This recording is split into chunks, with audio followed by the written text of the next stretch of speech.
Please like and subscribe to our channel. Leave your questions and feedback in the comments section. Enjoy the video. Assalamu alaikum warahmatullahi wabarakatuh. This is Sister S with an update on my trip to Cairo in Egypt. In October, I visited Cairo in Egypt with my family. Alhamdulillah, it was a good journey and a nice place to visit. I saw many tourist places, famous mosques and other places. But the one thing that stuck in my mind, which I wanted to share with you all, is the following verse of the Holy Quran, chapter number 30, verse number 9. Here we're advised to take a lesson from the things we see, the outcome of those who obeyed Allah subhanahu wa ta'ala, and for those who did not. I visited a museum which holds the remains of Pharaoh, the one who challenged Allah subhanahu wa ta'ala and the Holy Prophet Musa, peace be upon him. This story is mentioned throughout the Holy Quran. I pondered over the fact that Pharaoh possessed everything a worldly person could ever want, and he possessed them at the highest level possible. He had fame, fortune, authority, and a high social standing, meaning relatives and supporters.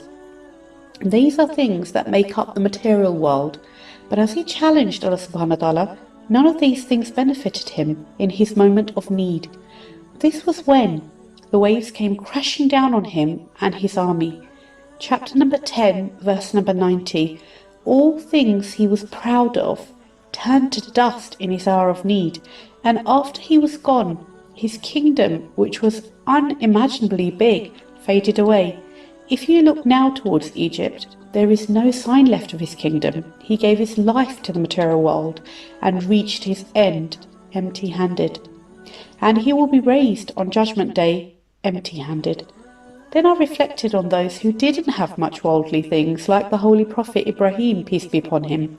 But whatever he had done sincerely for Allah subhanahu wa ta'ala.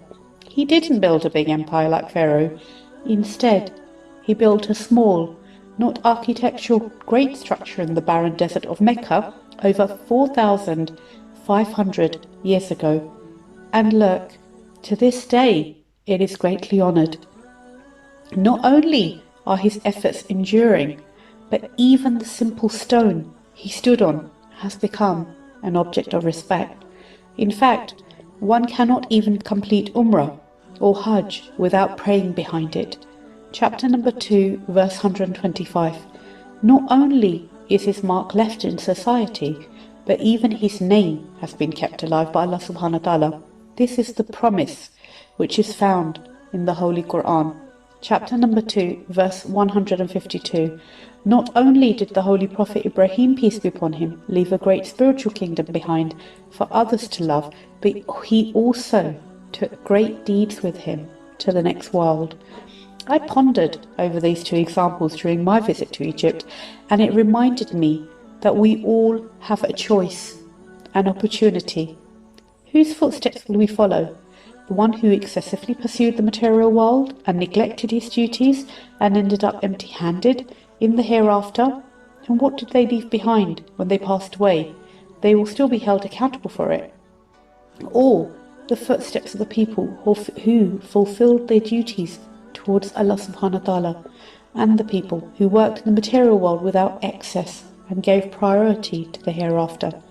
They took good with them to the next world and left a beautiful legacy behind for others to follow. Whose footsteps will you follow?